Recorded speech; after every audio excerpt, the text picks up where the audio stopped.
बिस्मिल्लाहिर्रहमानिर्रहीम। अस्सलाम वालेकुम। आज मैं आपके साथ आलू टिक्की चाट की रेसिपी शेयर करूंगी। इसके लिए मैंने सबसे पहले 4 अदद आलू लिए, उनको बॉईल कर लिया है और उनको मैश कर लिया है।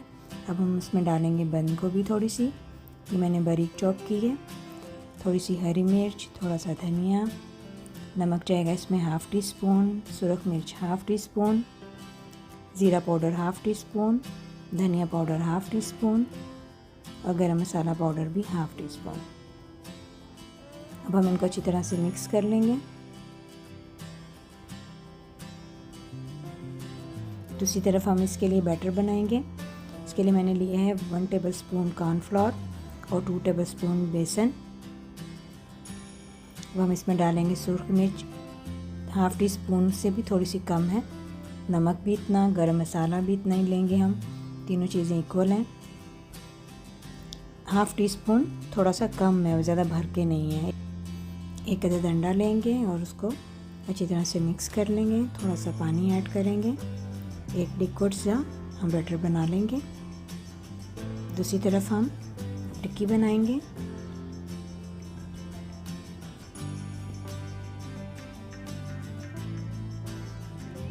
ऑयल हमने गर्म होने के लिए रख दी है। अब हम इस बैटर में टिक्की को डिप करेंगे और पैन में डालते जाएंगे।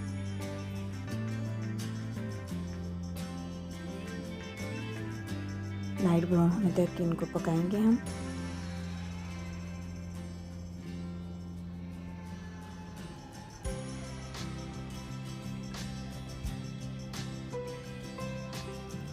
थोड़ी सी इमली की सॉस बनाएंगे, जिसके लिए मैंने इमली को भिगो दिया था और उसकी गुठलियाँ निकाल दी हैं। अब इसका पल्प है मेरे पास, एक अदद खीरा है, थोड़ा सा टमाटर, प्याज, दही, उबले हुए चने हैं और घर की बनी हुई पापड़ी।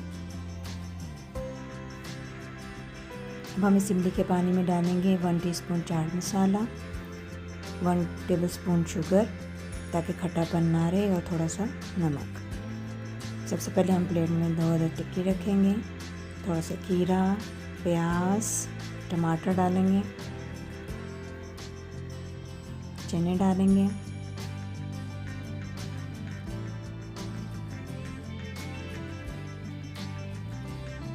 और जो हमने इमली की चटनी बनाई थी वो डाल देंगे।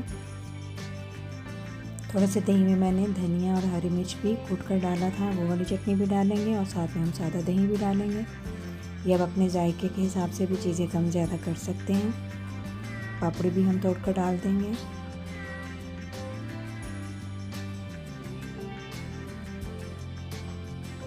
अगर आप ज़्यादा स्पाइसी खाना चाहते हैं तो थोड़ा सा और चाट मसाला डाल देंगे हम इसके ऊपर।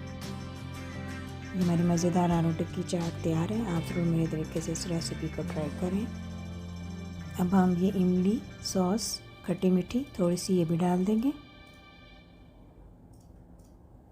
इंशाल्लाह आपको मेरी ये रेसिपी ज़रूर पसंद आएगी। अल्लाह हाफिज़।